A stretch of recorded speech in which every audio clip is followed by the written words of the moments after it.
જામ્યો છે વરસાદી માહોલ। વરસાદથી રસ્તાઓ પર ફરી વળ્યા છે પાણી। મંજુરા ગેટ વિસ્તારમાં પાણી ભરાયા છે। નવી સિવિલની આસપાસ પણ પાણી ભરાયા છે। પાણી ભરાતા વાહન ચાલકોને હાલાકી ભોગવવી પડી રહી છે।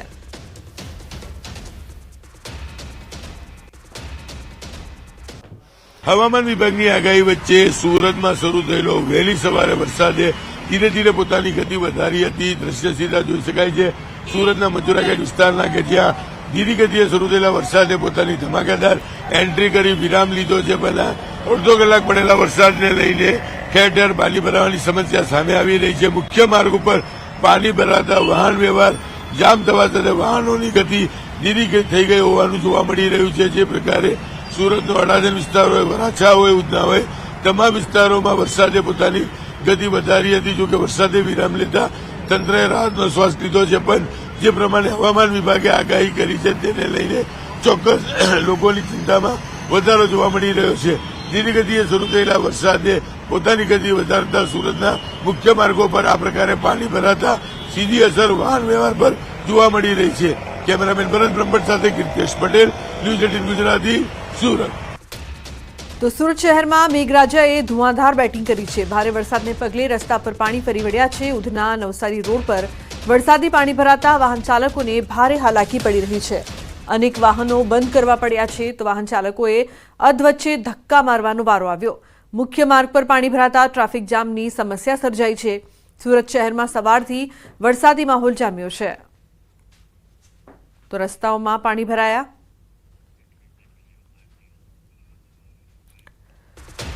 તો સુરત શહેરમાં ધોધમાર વરસાદ ખાબક્યો છે। વરસાદ વરસતા નીચાણવાળા વિસ્તારોમાં પાણી ભરાયા છે। જૂના આરટીઓ પાસે વરસાદી પાણી ભરાયા છે। હાલ ચાલી રહેલ મેટ્રો પ્રોજેક્ટના કારણે પાણીના નિકાલ નથી થઈ રહ્યું, જેને કારણે વાહન ચાલકોને મુશ્કેલી ભોગવવાનો વારો આવ્યો છે।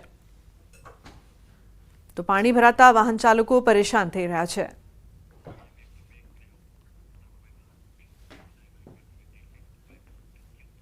તો સુરતમાં સવારથી વરસાદી માહોલ। સુરત શહેર ઉપરાંત જિલ્લામાં છૂટો છવાયો વરસાદ શરૂ થયો છે। માંગરોળ તાલુકા પંથકમાં અચાનક વરસાદી માહોલ જામ્યો છે। કિમચાર રસ્તા, ભાતકોલ, પાલોડ, સિયાલત સહિતના ગામડાઓમાં વરસાદ, કાળા ડિબાંગ વાદળો સાથે વરસાદ વરસી રહ્યો છે। વરસાદ વરસતા વાતાવરણમાં ઠંડક પ્રસરી છે તો વાતાવરણમાં ઠંડક પ્રસરતા લોકોને ગરમીથી મળ્યો છે છુટકારો।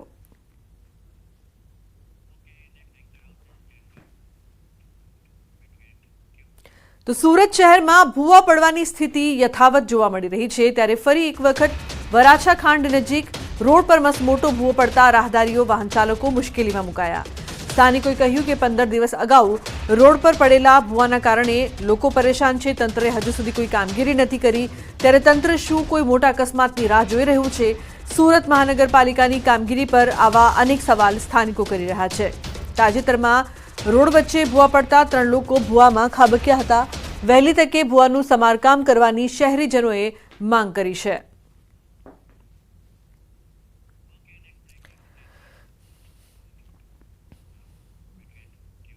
તો વલસાડની શાહ એનએચ કોલેજના આચાર્ય સામે કડક કાર્યવાહીના શિક્ષણ વિભાગે આપ્યા આદેશ। કોલેજની મહિલા પ્રાધ્યાપક દ્વારા આચાર્ય વિરુદ્ધ જાતીય સતામણીના આક્ષેપ કરાયા છે, જેને લઈને વિવાદિત આચાર્ય ગિરીશ રાણા વિરુદ્ધ શિક્ષણ વિભાગ દ્વારા તપાસ ચાલી રહી છે।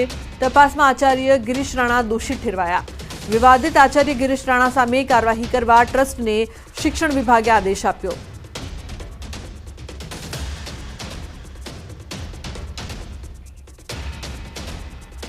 તો કેન્દ્ર સરકારની ટીમે જિલ્લામાં જામનગરમાં અતિવૃષ્ટિથી થયેલ નુકસાની અને રિસ્ટોરેશનની કામગીરીની સમીક્ષા કરી છે।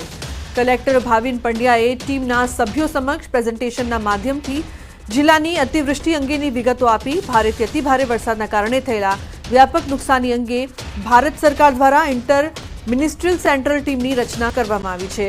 આ ટીમે જામનગર પહોંચી કલેક્ટર કચેરીના સભાખંડ ખાતે જિલ્લા કલેક્ટર, મ્યુનિસિપલ કમિશનર, જિલ્લા વિકાસ અધિકારી, પોલીસ અધિક્ષક સહિતના ઉચ્ચ અધિકારીઓ સાથે બેઠક યોજી। કેન્દ્ર ટીમે અતિવૃષ્ટિથી સમગ્ર સ્થિતિની સમીક્ષા કરી નુકસાનીનો સર્વે કરી કેન્દ્ર સરકારને રજૂ કરાશે। गुजरात में जो बाढ़ की स्थिति रही है उसके आधार पर भारत सरकार ने आदेश देकर एक 7 सदस्यों की टीम का निर्माण करके विभिन्न विभागों का और फील्ड में अलग अलग ज़िलों का दौरा करने के लिए भेजा है। तो हमने बड़ौदा, खेड़ा, आनंद, सुरेंद्रनगर होते हुए हम जामनगर आए हैं। जामनगर द्वारका देखते हुए दूसरी हमारी एक सब टीम है वो भुज कच्छ वगैरह एरिया में भी गई हुई है। તો વડાપ્રધાન નરેન્દ્ર મોદી વંદે મેટ્રો ટ્રેનને 16 સપ્ટેમ્બરના રોજ લીલી ઝંડી આપશે। બે સિટીને જોડતી વંદે મેટ્રો ટ્રેન અમદાવાદથી ભુજ વચ્ચે દોડશે। આ ટ્રેનની 100 થી 130 પ્રતિ કલાકની ઝડપે તે દોડશે। વંદે મેટ્રો ટ્રેન તમામ સુવિધાઓથી સજ્જ છે। AC coach, vacuum toilet, automatic sliding door, CCTV, fire detection જેવી અનેક સુવિધાઓ છે। વંદે મેટ્રો ટ્રેનમાં દિવ્યાંગ અને મહિલા કોચની પણ સુવિધા આપવામાં આવી છે। અમદાવાદથી વંદે મેટ્રો સાંજે 5:30 કલાકે ઉપડશે અને ભુજ રાત્રે 11:10 વાગે પહોંચી જશે, જ્યારે ભુજથી ટ્રેન સવારે 5:05 કલાકે ઉપડશે અને સવારે 10:50 કલાકે અમદાવાદ પહોંચશે। અઠવાડિયાના 6 દિવસ ટ્રેન કાર્યરત રહેશે। અમદાવાદથી શનિવાર અને ભુજથી રવિવાર સિવાયના દિવસોમાં વંદે મેટ્રો ટ્રેન કાર્યરત રહેશે।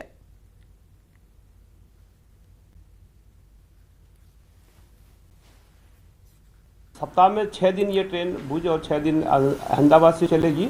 शनिवार को यह ट्रेन अहमदाबाद से नहीं होगी और रविवार को यह ट्रेन भुज से नहीं चलेगी।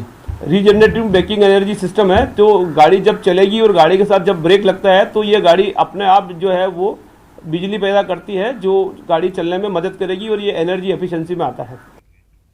તો વડાપ્રધાન નરેન્દ્ર મોદી 15 સપ્ટેમ્બરે ગુજરાત પ્રવાસે આવી રહ્યા છે, ત્યારે ગાંધીનગરના મહાત્મા મંદિર ખાતે 4થી global renewable energy investors meet અને એક્સપો 2024નું આયોજન કરવામાં આવ્યું છે, જેનું પીએમ મોદી 16મી સપ્ટેમ્બરે ઉદ્ઘાટન કરશે। 3 દિવસ માટે આ સમિટનું આયોજન કરવામાં આવ્યું છે, જે 2030 સુધીમાં ભારતના નવીનીકરણ ઉર્જા ઉત્પાદનને 500 ગીગાવોટ સુધી વધારવા મહત્વપૂર્ણ બનશે। પ્રધાનમંત્રી નરેન્દ્ર મોદી ગુજરાતની મુલાકાતે આવી રહ્યા છે। 2 દિવસ ગુજરાત મુલાકાત અંતર્ગત અનેક કાર્યક્રમોની અંદર તેઓ હાજરી આપવાના છે, જે પૈકી મહાત્મા મંદિર ખાતે પણ એક કાર્યક્રમ યોજાવા જઈ રહ્યો છે અને તેમાં હાજરી આપવાના છે। મહત્વનું એ છે કે ગુજરાતની 4થી global renewable energy investment summit અને એક્સપો ઇવેન્ટ જે છે તેનું આયોજન થવા જઈ રહ્યું છે અને તેને પ્રધાનમંત્રી નરેન્દ્ર મોદી 16 સપ્ટેમ્બરના રોજ આ રીઇન્વેસ્ટમેન્ટનું ઉદ્ઘાટન જે છે તે કરશે। 3 દિવસ સુધી આ સમિટ જે છે તે યોજાવાની છે અને જેમાં ભારતના નવીનીકરણ ઉર્જા ઉત્પાદનને 500 ગીગાવોટ સુધી વધારવા માટેના મહત્વપૂર્ણ નિર્ણય અંતર્ગતની પણ આ રૂપરેખા જે છે તે આ ઇવેન્ટની અંદર ઘડાવવાની છે। મહત્વનું એ છે કે આ ઇવેન્ટમાં 40થી વધુ સત્રોનું જે છે તે આયોજન કરવામાં આવી રહ્યું છે। 115થી વધુ B2B મીટિંગ્સ જે છે તે પણ ઉજવવાની છે અને 25,000થી વધુ પ્રતિનિધિઓ જે છે તે આ સમિટની અંદર ભાગ લેવાના છે। 200થી વધુ સ્પીકરો જે છે તે પણ ભાગ લેવાના છે। વિદેશના અનેક દેશો જે છે તે પણ આ ઇન્વેસ્ટમેન્ટ સમિટ જે છે તેમાં સહભાગી થવાના છે અને સાથે સાથે ગ્લોબલ એનર્જી ક્ષેત્રે કેવી રીતે આગળ વધી શકાય તે અંતર્ગત પણ ચર્ચા રૂપરેખા જે છે આ ઇન્વેસ્ટમેન્ટ સમિટની અંદર ઉજવવાની છે। કેમેરાપર્સન હિરેન શાહ સાથે ગૌતમ શ્રીમાળી, ન્યૂઝ 18 ગુજરાતી, ગાંધીનગર। તો ઇવેન્ટમાં 40થી વધુ સત્ર યોજાશે તેમજ 5 પ્લેનરી ચર્ચાઓનું પણ આયોજન છે। આ સમિટમાં 115થી વધુ B2B મીટિંગ્સ યોજાશે। 25,000 પ્રતિનિધિઓ અને 200થી વધુ સ્પીકર્સ ભાગ લેશે। ઓસ્ટ્રેલિયા, ડેનમાર્ક, જર્મની અને નોર્વે સહભાગી દેશો છે। USA, UK અને બેલ્જિયમ, ઓમાન અને UAEના ઉચ્ચ સ્તરીય પ્રતિનિધિ મંડળ હાજરી આપશે।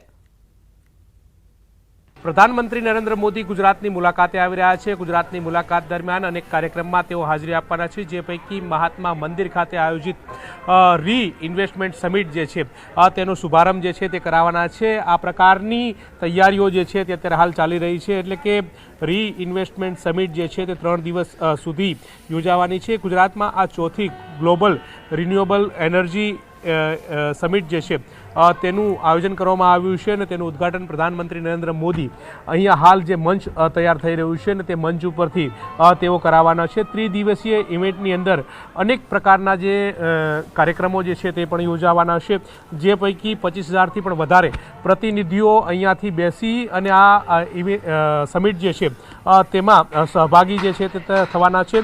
200થી વધુ સ્પીકરો જે છે તે અહીંયાથી તમામ લોકો જે છે તેને લઈને માર્ગદર્શન જે છે તે પૂરું પાડશે, જે અંતર્ગત કહી શકાય કે ઓસ્ટ્રેલિયા, ડેનમાર્ક, જર્મની, નોર્વે ના દેશો સહભાગી થયા છે ને USA, UK, Belgium, Oman, UAE સહિતના ઉચ્ચ પ્રતિનિધિ મંડળ જે છે તે પણ આ સમિટની અંદર હાજરી આપવાના છે। મહત્વનું એ છે કે ઠીક 10 વાગે પ્રધાનમંત્રી નરેન્દ્ર મોદી જે છે તે આ સમિટનો શુભારંભ જે છે તે કરાવશે। ગાંધીનગરના મહાત્મા મંદિર ખાતે અત્યારે હાલ તૈયારીને આખરી ઓપ આપવામાં આવી રહ્યો છે। પ્રધાનમંત્રીના પ્રવાસની શરૂઆત આ સમિટના ઉદ્ઘાટન સમારોહથી યોજવાના છે। કેમેરા પર્સન હિરેન શાહ સાથે ગૌતમ શ્રીમાળી, ન્યૂઝ 18 ગુજરાતી, ગાંધીનગર.